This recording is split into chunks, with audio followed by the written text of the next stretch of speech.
Welcome to Pittsfield Green Drinks. This event is organized by Berkshire Environmental Action Team, also known as BEAT. I'm Chelsea Simmons, and I'm BEAT's Education and Outreach Coordinator.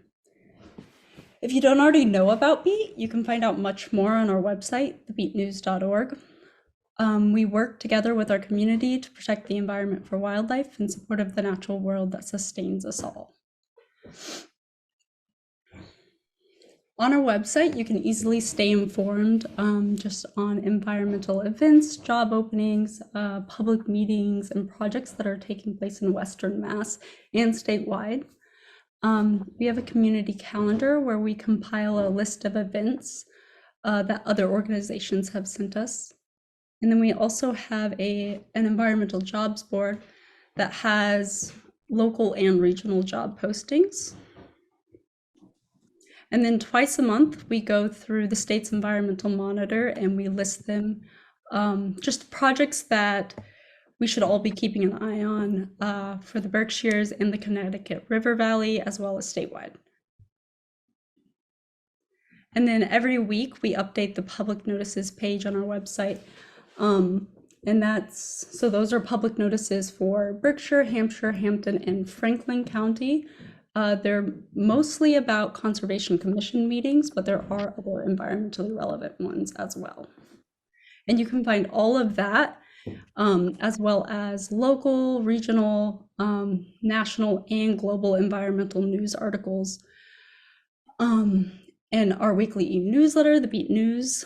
And if you'd like to subscribe to that, you can navigate to our currently weekly newsletter page here on our website and just subscribe to our free newsletter.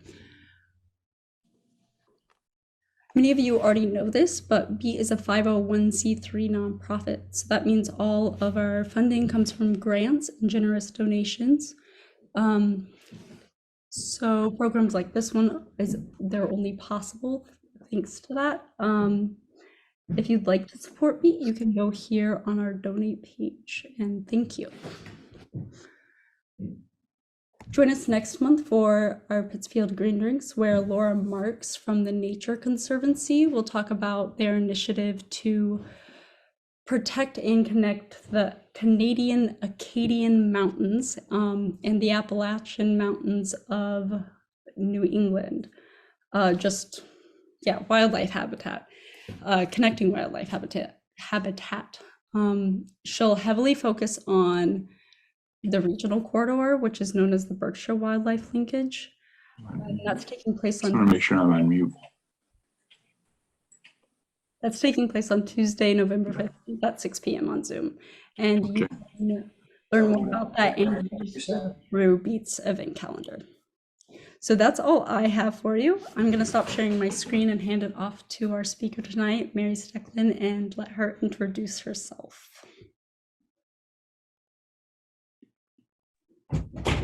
Hello, everybody.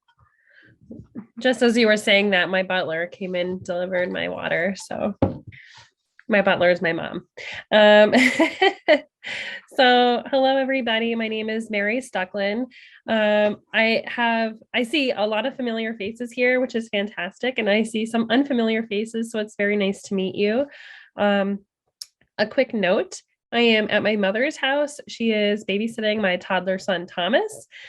So he may recognize my voice, come like banging on the door, at which point I will give you guys a potty break to help him go play. Another note is that I'm at the end of a cold, so my voice may get hoarse, and I appreciate your understanding as I do my best to speak for the next half hour. I don't want to necessarily just talk at you this whole time. There are so many people here that are interested in what I have to say, and I'm interested in what you have to say. So if you at any point want to like raise your hand, ask a question, anybody like Chelsea or Jane, if you want to unmute and say, oh, Mary, there's a raised hand. If I don't notice it, please let me know. And then just another shout out to Beat for inviting me. And I'm sorry that we had rescheduled this from June when I had COVID. So I have a thing with getting a cold around the time that I'm presenting. So that's just bad luck on my part. But thank you to Be for inviting me. And they have really cool sweatshirts. So and t-shirts and etc. So make sure to, when you get those emails, that you look at those. I am a #1 fan. Okay, so what I'm going to do first is I'm going to share my screen. Da, da, da, da, da. And we're going to jump in.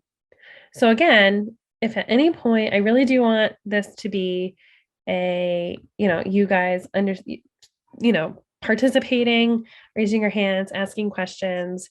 If you want to throw things in the chat, absolutely do feel free to do that. You don't have to unmute yourself. And we can talk about things that are going to the chat as well. So this Green Drinks is all about reduce, reuse, and rethink your trash, because everybody has trash. I don't know anybody who doesn't have trash. If you don't have trash, make sure you're not littering or anything. Thanks, Jade. So let's begin. This slide is probably the most important slide, because you might feel depressed. You might feel really angry at like some of the things I have to say, but don't worry, at the end, if I do my job right, you're going to feel like this person on the right, very happy and joyful and ready to go. So if you're feeling this way because of the topic, don't worry, there's light at the end of the tunnel. So this pie chart, and I excuse the arrow for a second. Chelsea, can I get a thumbs up that you can hear me okay? And that the slides are okay? Thank you. So this pie chart is from the EPA's website, and it is a very generalized estimation of what is in your trash, like the average American's trash. I'm not talking about Chelsea's trash or my trash. I'm talking about the average American's trash before recycling. Okay, so this is everything that we either bring out to the curb or we bring to the transfer station. So we have a mix of like yard trimmings, like leaves and branches. If you live in an apartment, obviously you might not have those as part of your waste, but we have food waste, we have wood waste, so, and it all around the circle: rubber, leather, textiles, plastics, metal, glass, paper, paperboard, and then a mysterious other 3.4%. That could be things like lead batteries, or not lead batteries, but like alkaline batteries and the little things here and there. And so we're going to see this chart again, but I'm going to mainly focus on two parts that I feel are the most important parts of your trash, which are this compostable waste, which is, if you can do the math, it's like a third of your waste. And then what many will agree is a very big problem area is the plastics part of your waste. So I'm going to be talking about those two mainly, but we can absolutely talk about and answer questions for the other side parts of the pie chart. So like I said, we're going to be talking about these like kind of in sections. So if you have any questions at any point, just pop them in the chat. So for your trash, and the numbers are kind of wonky on this. I know that this is like a third and this is saying up to 50%, but essentially, oh wait, here's why. And here's why, because paper is considered compostable. So if we combined, like, let's say you're like, I don't know why we have 6.3% of wood. That makes no sense. It's not like I'm like, I don't know, chucking logs in my trash bag. But, or maybe you don't even have that many trees in your yard. But what I want you to think about when it comes to parts of your trash that are compostable is that we have food waste, yard waste, wood, and then paper. Most paper is considered compostable. So then when I go to this next slide, that's where I get probably up to 50% of your trash could be compostable, because we have so much as food waste, so much as paper waste, and then we have yard waste. So even though the numbers don't align, I think you understand where I'm going, where like it's a large portion of your trash. So what could we do with this? Well, if you're not doing anything, this is where the depressing part comes from. I don't want you to get depressed, but this is what happens. We have, incinerators. Well, the incinerator closed in Pittsfield, yay, but there's still incinerators out there. But if the food is not going to an incinerator, it's going to a landfill. And when we send food to a landfill, what it creates is this toxic gas called methane. And I think it's 4 or 20 times. I don't know the exact number, but it's a very potent greenhouse gas, much more potent than carbon dioxide. So whenever we think about the climate crisis and greenhouse gases, we think carbon dioxide. But what we forget is that methane is a very, very potent greenhouse gas, and that comes from the breaking down of organic material, such as food, paper, yard waste, in landfills. It's breaking down, and it's not going to become soil. The landfill, you don't open it up, crack it open in 50 years, and oh, look at this, all this beautiful soil. You still got trash. So all that food waste couldn't turn into soil. It broke down into some other material and created methane. And then, of course, that's toxic to our health. Both of these are toxic to our health. Excuse me, I should mute myself when I cough. But so what can we do when it comes to all of this food waste, all of this paper waste, all of this yard waste? Well, when it comes to food in particular, we're going to try to reduce our food waste. Like if you have a CSA and your share is too much for you, talking from experience, this happened to me. I have too many bales, bunches of kale. We're going to try to reduce that food waste. Like, could we? But methane has a much shorter lifetime in the atmosphere. That's a great point, Jeffrey. And so the lifetime is shorter. But its effects are still greater than carbon dioxide. Point is, though, we don't want it either way. Okay. And then, of course, methane is going to break down into other carbon gases. So it's still, even though it might not exist as methane in the atmosphere, this would be a fantastic conversation for you and I to have, Jeffrey, offline.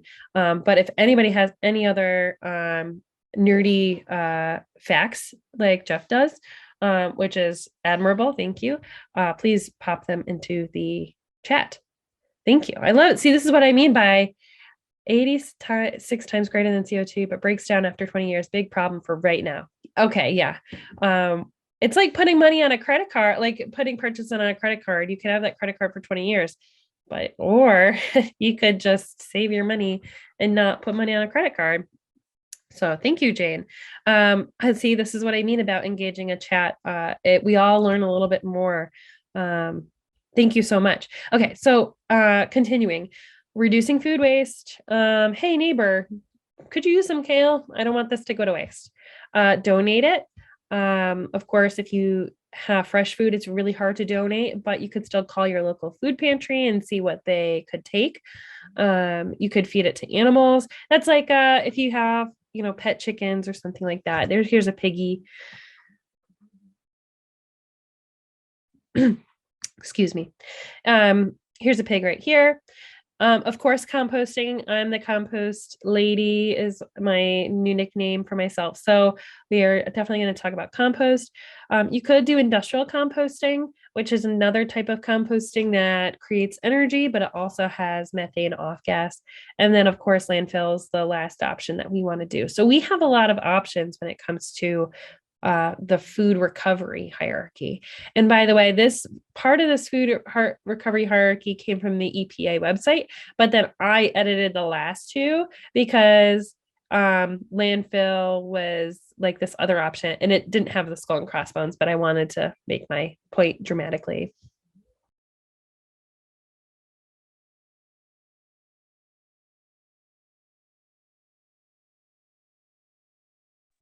Okay, so what are our choices? Without composting, just a reminder, scary world ahead. With composting and recycling too, we can create soil that can grow crops and contribute to a greener world. So we're not just talking about what we're taking we're preventing, we're also talking about what we're creating. So it's not just, well, I saved $10. It's like I saved $10 and made $10 at the same time. It's just you're reinvesting. And I'm going to talk about circularity, circularness, circle things in a later slide. But this is essentially the goal here with anything when it comes to trash and what we use. We want to turn it, what are we going to turn it into? So I see a couple things. What are your thoughts on digesters in terms of composting? Great question. So that's where, coming back to the slide, the industrial composting, that's where the digesters lie in this hierarchy is industrial composting.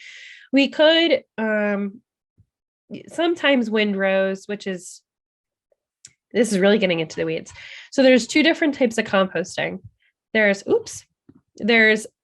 air fed composting. That's the very general term. Composting, which creates the very nutrient dense soil and it sequesters carbon. Ooh, great vocab word for the vocab test later. Sequesters carbon. Whereas when we have digesters, see how it's right above landfill? This is where I would put that. I would want to compost my food the regular way before I would want to send it to a giant digester, because a digester is going to create energy, which is fantastic. But getting into the weeds of it, the state caps how much energy they can make. So they have to burn excess energy, which is methane. And so you'll have an anaerobic digester next to a methane torch because they can't use it all. All right. So now that you're angry about that fact, great question, Stephanie. So ideally, what we're going to do is we're going to create soil using the standard aerobic or air, where we turn or compost and where you're going to create this soil. That's the primary way we want to make our compost our food waste there, but there are alternatives, of course. So if you're going to compost at home, what can you compost? You can compost your food and you can compost your napkins. Now, this is very general. I think that this person might have meat on their plate. If you're composting at home and with a backyard compost, this is not a compost webinar, so I'm not going to go into the weeds of this particular topic, but at home, you're going to not put in bones, meat, and dairy. I think you would assume, that okay, dairy stinks, like stinky cheese. Like we don't want that mold, that stuff going into our compost. Because we're going to be creating soil and we want to make sure that soil is healthy for us to plant plants in. And this is at home. This is if you are doing it yourself. So at home, you can put in your coffee beans, your apples, your bread, pasta, French fries, eat those French fries, banana peels, etc. So you can put all of this in your compost at home, napkins as well. You can also, get extra credit for like putting in your hair if you want, but, again, this is not the composting webinar. Maybe that's another one in a few months, but this is how you can do it at home. Oh, dang, this was supposed to be a quiz, but well, you know the answers. So you can put in your bread, your almonds, your fruits and vegetables, pasta. Depending on who you are, you may or may not want to put in eggshells. This is, again, crossing that fine line of like, you could have icky bacteria or things that get in your compost that could live a while from your eggshells if they're not crushed and if they don't break down enough. So that's up to you if you're going to put your eggshells in, but you can put in a lot of food waste in there, but again, not meat and not dairy. Aren't napkins treated with stuff that we don't want in compost? Great question, Judy. So I'll explain. You want to have napkins and any other paper product that isn't bleached. So it can be white and be treated without bleach, and you want to make sure that the packaging says so. So for example, I use 7th generation paper towels. Sometimes I can get them and they're the color brown because they literally are coming from recycled material and they're brown, they're not bleached. Or they're coming, it's virgin paper, but I try not to use virgin paper products if I can. Or Seventh Generation also makes a white paper towel, but it says clearly whitened without bleach. So you can try to find brands that say that. Clorox, I'll say I did a lot of deep digging and they will send you in circles thinking that, oh, it's all recycled. Oh, it's not bleached. Oh, it's all recycled, but it can't be both. So they'll send you in circles. So you have to make sure that the product says on its label, whitened without bleach, and then you should be okay.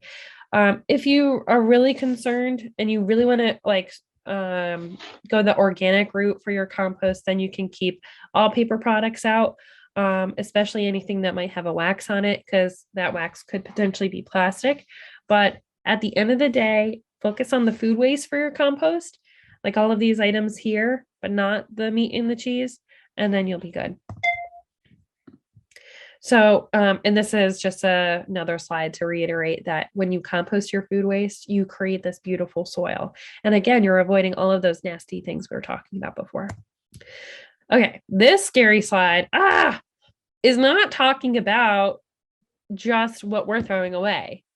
It's also talking about the food systems that exist in the United States, that when they bag a bunch of celery to sell at the store, they're cutting off so much of the celery. Like they're cutting off like the top parts and the bottoms and the little pieces on the outside.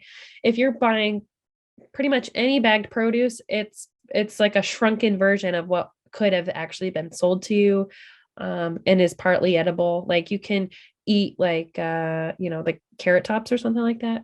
Or is that anyways?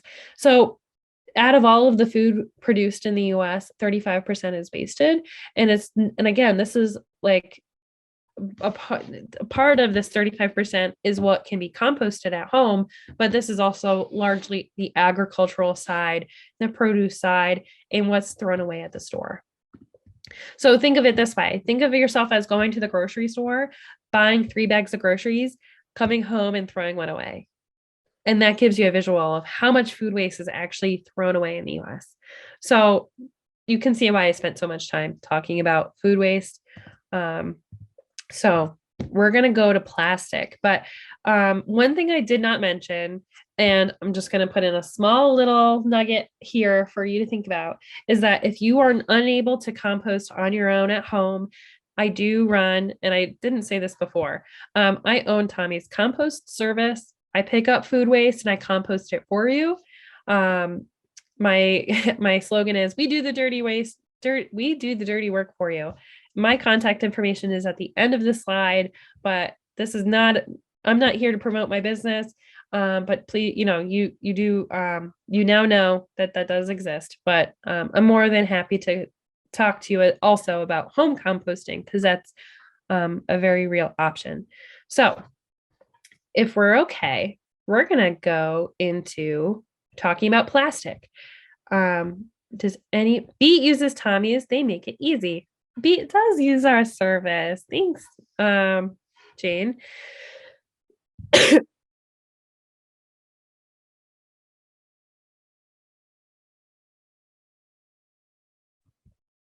Okay, I needed to clear my throat for a moment.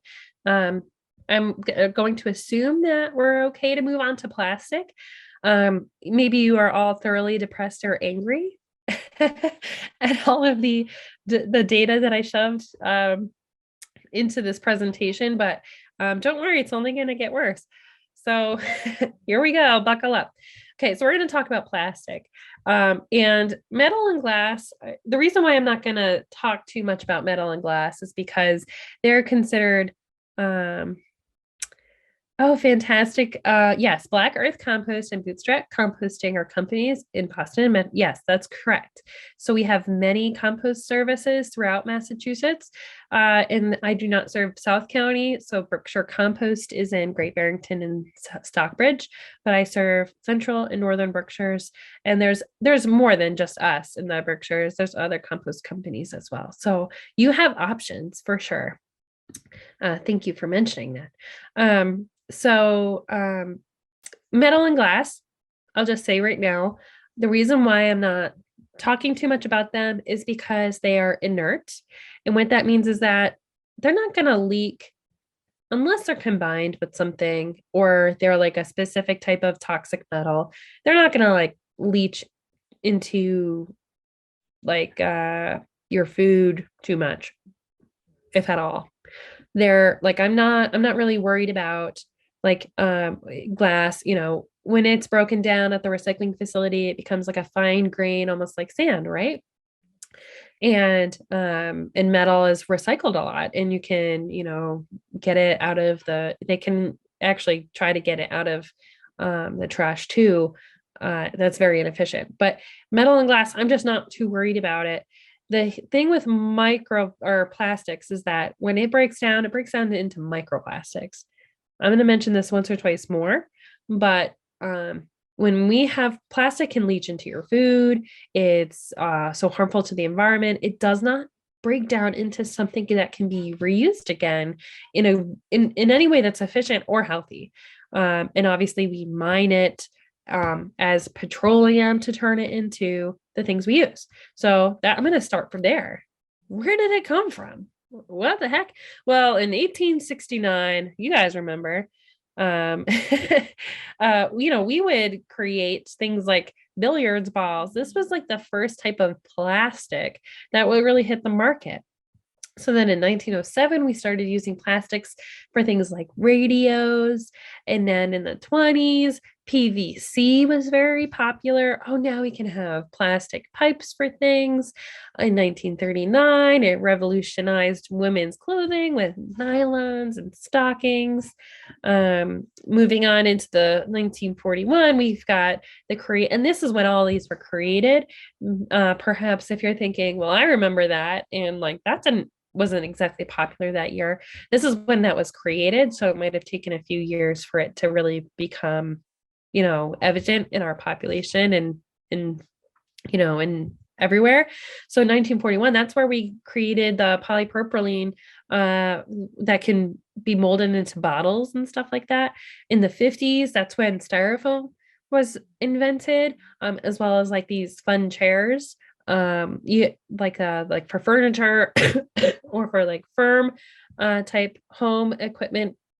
Then in the 60s and 70s, then that's when we start getting plastic bags, Tupperware. And then in the 80s, this is when it really became popular to use synthetic fabrics in clothing. And look how good they look. Look, they're wearing plastic. I mean, a lot of us wear plastic every day, but they took it and ran with it with those colors. So how did we get duped into wanting plastic? Well, look at this fine lady on the left here with the happy husband. Look at all those sandwiches she made. Oh, gosh darn. I wish I had more plastic in my home. Look how happy he is. That's obviously a joke. I can't see if you guys are laughing, so I'm just going to laugh for you.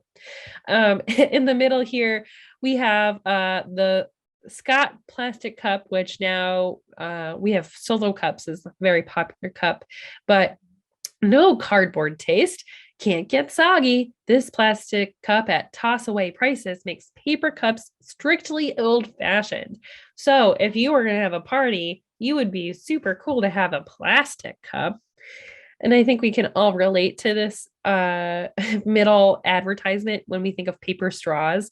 Like, oh man, these things get soggy if they're not the right kind. They don't hold up very well. So you can understand how they might want these nice plastic cups now. And then of course, the best things in life come in cellophane, which is which is like the opposite. You don't put plastic in your babies. But this is how they convinced people like, oh, look at this brand new thing. We got to get it. We got to have it. So where are we today? Well, we have tons of trash. We have a lot of pollution. Your banana peels, your bananas already come with a wrapper, and it's called the peel. But wait, no, we need to put it in styrofoam and in plastic. Yes, awesome. We wrap our peppers in plastic. Barbie is made of plastic, her hair is plastic, or everything's plastic. The container's plastic. We put our apples in a plastic container. Apple juice. We put our lettuce in plastic. Everything's in plastic. It's just it's exhausting. This is where I was talking about like the depression and the angry part is like this slide can have like a visceral response. So here's a little bit of light humor. On the left, the comic says, "This durable synthetic material can last for many centuries. What grand structure shall we build with it?" Mostly cups that people will own for 10 minutes. So that's just a little bit of light humor. And then on the right, plastics again. Yeah, they were out of fish. And so that's really scary because we know how true this is, how much plastic there is in the ocean.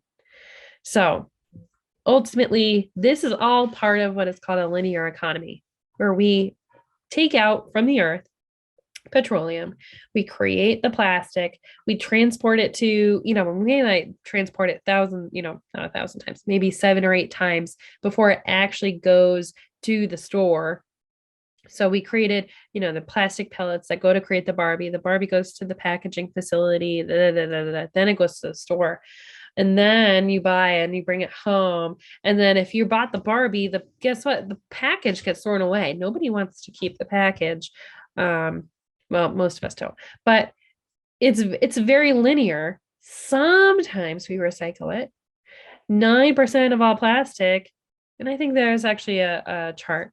I think like 9% of all plastic has been recycled. So 91%, that's a huge part.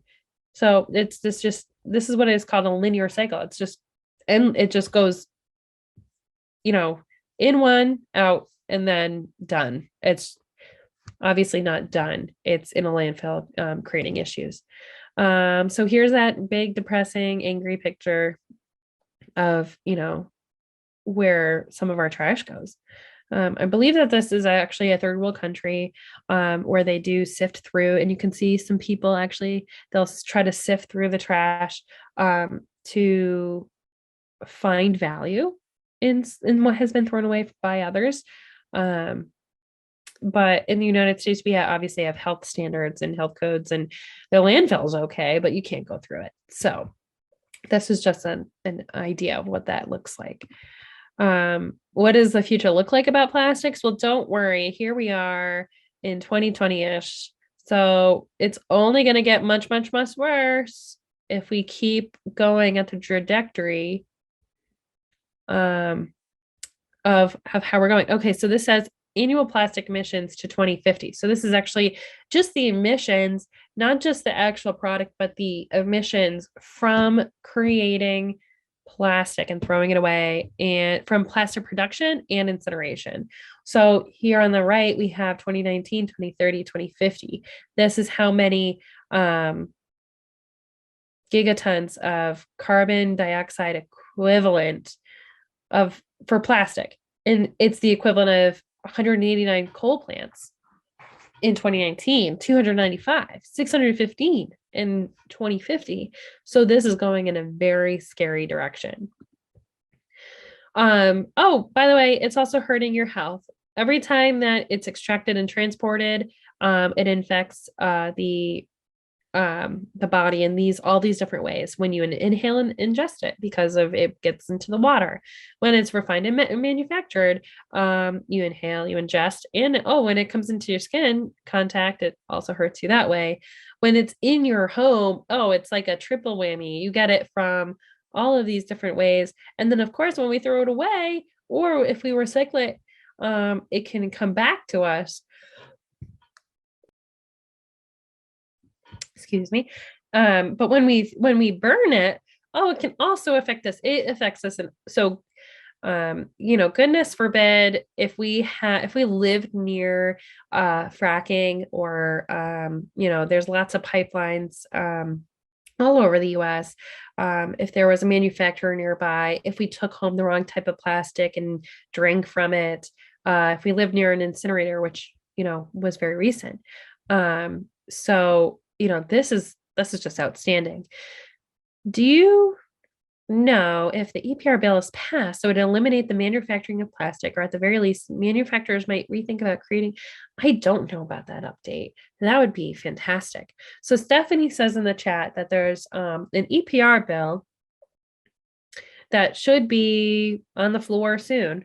So EPR stands for Extended Producer Responsibility.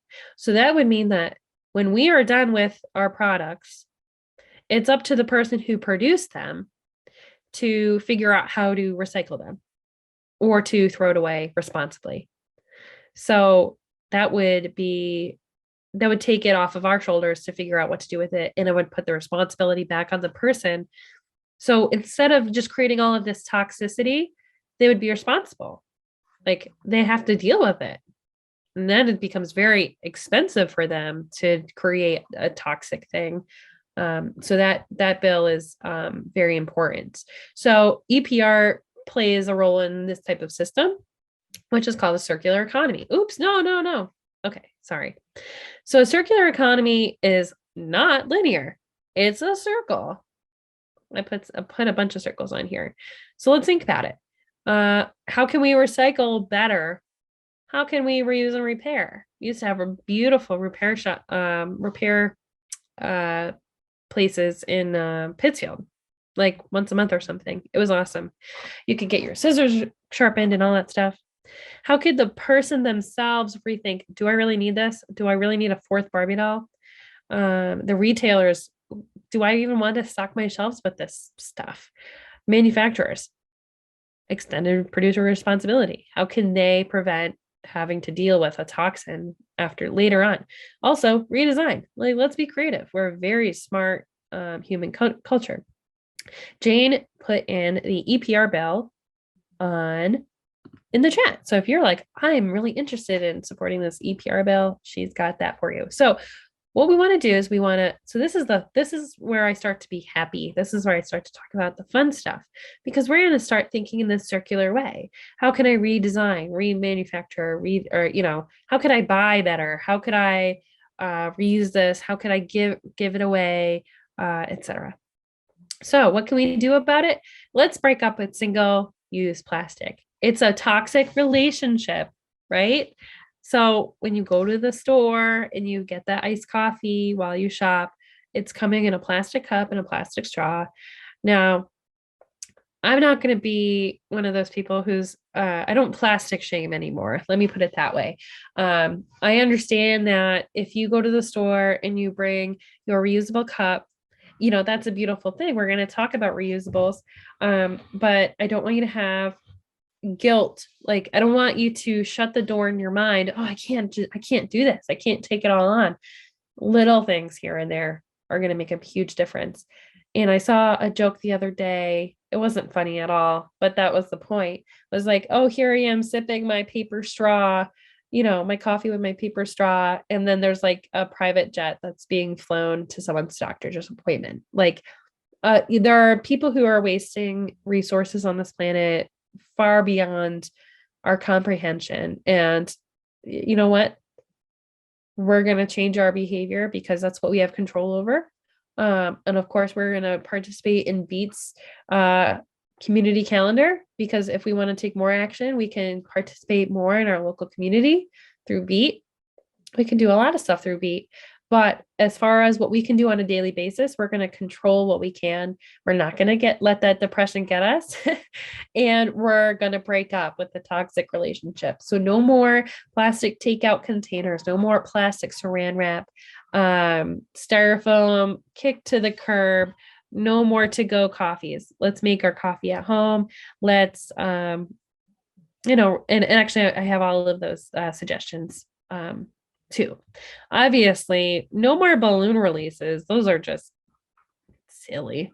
And then here's a little trick for you. And I think actually I got this idea from someone here. Not the idea was created by someone here, but it's like a phenomena out on the internet. It's called Take 3 for the Sea. So when you're out in the parking lot, at the going into the grocery store. I know COVID has changed a lot. You are being very careful about what you pick up. And also you don't want to pick up something broken or harmful. But if you can pick up 3 pieces of litter with a napkin, with a glove, and just throw it away. But usually there's trash cans right outside the door or inside the door at the grocery store. You pick up 3 for the C, and then you've done your part. You don't have to go. I mean, you could go for a huge litter pickup and leave, but also your daily task could also be take 3 for the C. Go out at lunch, pick up 3 pieces of litter, and you've done your due diligence. Now, here's the thing. You might actually pick up 20 because you're like, well, might as well get one more. Well, might as well get one more. You could do that too, of course. Let's do that. But let's also manage our stress. Like, we're not trying to save the world every single, like, well, we are, but like, where can we start? We're going to start with just 3. Take 3 for the C. So try to remember that. And this is my slogan when I leave the house, because how many times have we gone to the store and forgotten our reusable bags? For me, it's been the last 3 grocery trips. So I have refused to bag my groceries in paper because I need to teach myself a lesson that I need to remember my reusables. So phone, keys, wallet, reusables. Add it to your list. We almost always bring our phone, keys, and wallet. Let's also bring our reusables. Thanks for the plug, Mary. You're welcome, Peter. Okay. So look at these good looking reusable cups. Wow. I want to have all of those different coffees. The plastic straw movement is very powerful. Stop sucking. Like, don't suck by using disposable straws. So I don't even know if my video is visible, but if you can see it, I have this. I bought my own water bottle. I put stickers on it. I've had this for years. It's got a couple of dents that mean a lot to me. That one time that I ran it over and whatever, but like, I just know, like, that's my water bottle, and I clean it consistently, and it carries 3 cups of water, and I'm always hydrated, and I can skip getting the disposables. So there's other ways you can be creative. Again, do what feels right. If you don't want to line on the left, here's a little image of progression of using newspaper in your small trash bin.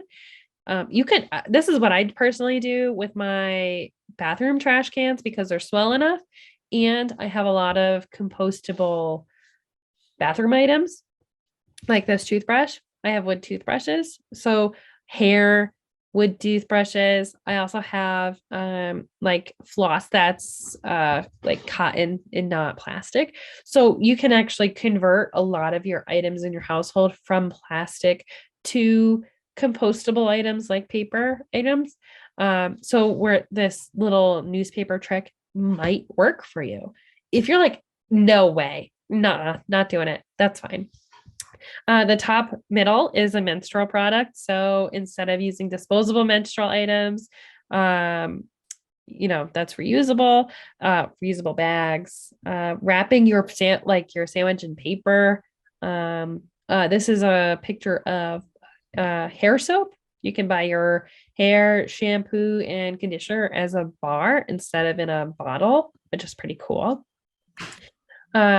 We could also rethink about how you buy your broccoli. Is the broccoli available in like its free breathing form and not in plastic?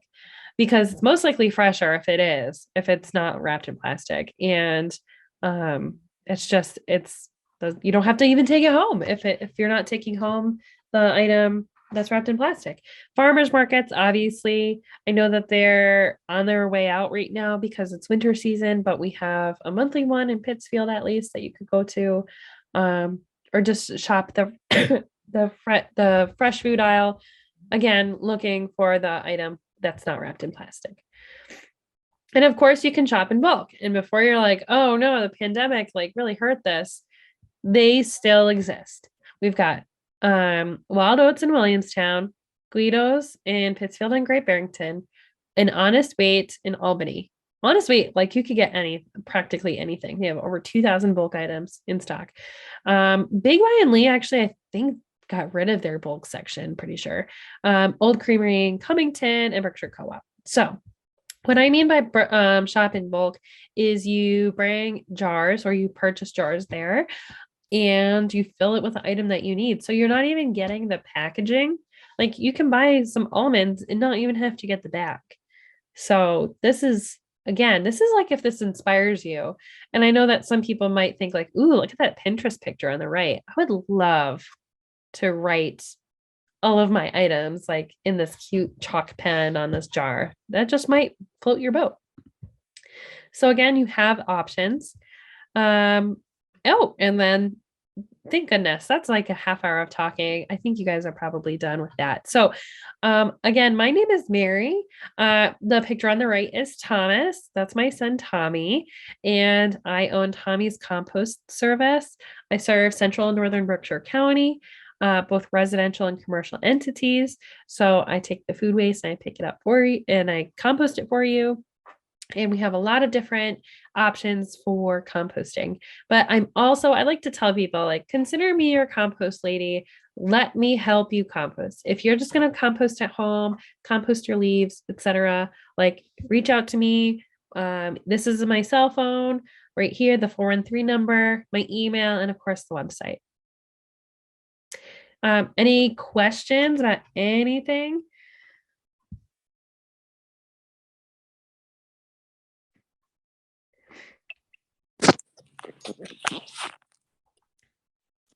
You're welcome, Braden. Braden sent me a private message.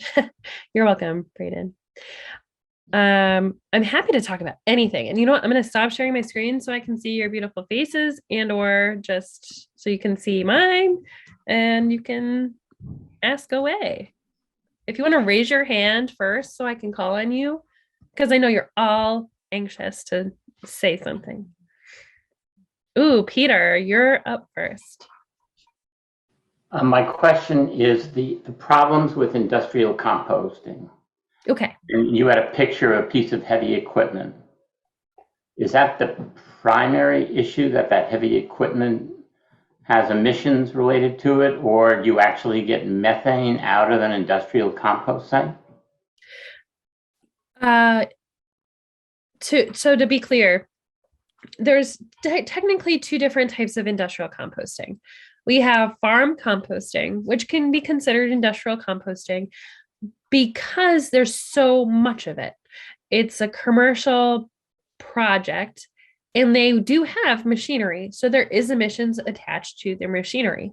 But if we can add the air, like I said, if the air is flowing and we're turning that compost, we're keeping the carbon in the soil that comes from the food waste. So as in terms of carbon emissions from the food waste itself, we're keeping the carbon in the soil, maybe a little bit of methane here and there, because it's in its nature. But, when we're turning it with farm equipment, we have emissions. When we have the other type, which is called an anaerobic digester, we're using it without oxygen. So it is creating methane. It's almost simulating what's going on in a landfill. However, we're being smart about it. We are keeping the material enclosed. You'll see it. It looks like a big balloon on top of a building. If you ever drive by, we have one in Sheffield. We have one in South Deerfield. As far as close ones go, there's one in Albany. There's actually a bunch of them. But point is that it looks like a big balloon because all of the food waste is breaking down and the methane is being released, but it's being kept in place. And then it goes through a generator and is turned into electricity for nearby homes. And it can also be used to create heat. But like I said, I don't know if you heard this part, but the state currently caps how much electricity can be made. So they actually burn off, I think it's like the number is like 1,000 something. Anything other than 1,000, it has to be burned. So they're constantly just burning methane at this torch. I know it's insane. Like, oh, look at this green thing we're doing. Don't look at the torch. Don't look over there. Look at what we're doing. So it's kind of like a catch-22. Still better than a landfill because then there's nothing it's just methane and it's just being released into the air versus there being electricity made. And there's also a compost byproduct that's created that can be used for cow bedding and soil and stuff like that. It's not nutrient dense like normal composting is. So I apologize for the confusion by including that farm equipment, but I hope I've answered your question. You did. Has there been a move to increase the amount of methane that could be used from digesters to produce electricity? Because the state is willing to fund towns to put in digesters, and you would like to see the maximum, all the methane captured. That's a great question, and I look forward to finding that answer because I would love to know for myself, but I don't know right now. Thank you. Sorry. Thank you. Okay, thanks. I see Stephanie physically raising her hand. Hello, Stephanie. Good to see you. Nice to see you too, Mary. I have two questions. Biodegradable, that's a greenwashing term, isn't it? Ah! All right, we're going to go back to being depressed and angry, everybody. So, great question. If something says that it's biodegradable, here's what the term means. It can break down in natural conditions, but what that does not say is what it breaks down into. So anything can break down in natural, after time, a rock breaks down, but that doesn't mean that it breaks down into smaller pieces of rock. It doesn't suddenly become nutrient dense soil or something cool. So anything can break down. Metal breaks down and when it rusts, right? So anything can really be biodegradable. Compostable is another term, and it means that in natural conditions, this item can be reduced to and I'm not even going to say it right because I just looked up the definition the other day and it wasn't exactly the way I'm saying it, but essentially it can go in your compost pile, which you use. I hear a voice. I feel like maybe is someone trying to help me out with this? Oh, no. Okay. So, a compostable means that it's going to break down and you can actually use it in your soil for your garden. So if I have a plastic toothbrush and I have a wood toothbrush, the plastic one can be labeled biodegradable. But I don't want that to go into my compost pile where then I'm going to grow my tomatoes next year because I know too much about plastic and it's not good. So wood toothbrush, compostable. Wood is going to break down. We know this, trees drop branches in the woods all the time. We're not climbing over hundreds of years of branches in the woods. It composts it. Nature is beautiful. It broke it down itself and it reused it in its soil. So biodegradable. Yes, Stephanie, it is greenwashing. And compostable, that's okay. And you also have to be careful sometimes. Make sure that it's certified compostable because even then, it's there's different types of compostable because you can compost something at home, fruits, veggies, bread, almonds, coffee. But then there's some things that you can't compost at home, meat, dairy, bones. And certain compostable products that are the compostable plastic cups. And they have to go, the compostable cups or some of the products, those are the ones that have to go to digesters because it's not hot enough in your own compost bin. My second question, if I have time, I don't want to take time away from other people. You got it. Go ahead. Okay. I know you want to eliminate, and I agree, plastic produce bags. I'm looking into those. And there's a company called Crown. The co-op uses them, and their produce bag is made out of recyclable material. Mm-hmm. Is there any kind of produce bag, aside from paper or mesh bags, that you would promote or feel good about? Well, in my service, I use BioBag.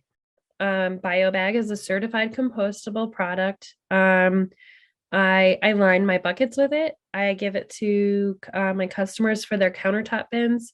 The countertop bin bags are thin enough that they can be composted at home. So you could just get a bio bag for your countertop compost bin. I assume, and they actually do have produce bags. So those are like that's kind of like a happy medium. Like if I could have a reusable, I'm going to do that. But if I have to have a compostable bag, a bag that like is disposable, I'm going to go with a compostable bag, like bio bag. They don't pay me to say that. I use bio bags too, but you can't put that in your compost. So the 3 gallon and smaller are certified home compostable. Oh, okay. And maybe that's new. Maybe it's a specific box, but I thought that was a neat, cool thing I read the other day. Okay. Thank you, Richard. So Peter's got a question. Does anybody else have a question? Because Peter's a teacher's pet. It's not a question. It's okay. One more negative for biodegradable. Okay. Is that in making some biodegradable products, they may add chemicals to it to enable the product to be degraded. And then what you're ending up with is a whole bunch of more chemicals. So biodegradable is a very complicated process, which can have all sorts of negative effects. That's all I wanted to mention. Thank you so much, Peter. I could talk about trash all day long. There's so many things that we didn't touch on, but I really just wanted to get out a lot of information to you really quickly, but also help give you some ideas and to help you be creative, and also to understand that you don't have to do it all you don't have to be perfect. You start with one thing. So if you take out the straw, but still use the plastic to-go cup, that's a win. Eventually you'll work up to the plastic disposable cup, and then you'll go from there. Any other questions? You can pop them into the chat too. I know that it's right 7 o'clock on the dot. So I have a question. ooh, yes, Chelsea. So it's about compost. How often do you need to turn your compost at home? And what happens if you just never turn it? Okay. Every day. Now that I've told you the answer you don't want to hear, at least once a month. It's kind of like washing your dishwasher. Like you never think of it, right? But you need to wash your dishwasher. You need to like get into like the grooves and get the gunk out, because there's gunk. So once a month is really good. The more you turn it and the more you add leaves and natural items like lawn clippings and stuff like that, the faster it's going to break down. So if you let it be, it's just going to be really hard. Like let's say it's been 3 months, it's going to be really hard to mix it, and you're probably not going to get as good of a soil because air didn't get to it. So it's going to take a really long time. Makes sense. Thank you. Does anybody else have any questions? Thank you. Buy a compost tumbler. You can absolutely buy a compost tumbler with the little crank, and then it spins it. Then it's off the ground, and then you're not keeping the mice warm. Just one other thing, you had mentioned, events where people can take their things and have others fix it for free. There's actually a Fix It Fair in Lenox on Saturday, October 29th, at the Lenox Community Center, I believe, just so everyone knows if you have anything that needs to be fixed. What was that? November 29th? October 29th? October 29th. On Saturday, I believe. Great. That's awesome. All right. Well, if nobody has any other questions, thank you so much for taking the time. Yeah, of course. And if anyone was shy and was like, I did have a question, but I didn't want to type it, you can get my contact information. Actually, Chelsea, what I can do is I can also share the slides with you. So if you guys want to pop them into a link to in the newsletter or something, people can have access to them. So we'll take this recording and put it on YouTube. So that. Oh yes, that's right. That's right. So feel free. Thanks, Jeff, for the thumbs up. Yeah, anytime. I'm around. Awesome. Thanks, Sandra. Thanks, Taylor.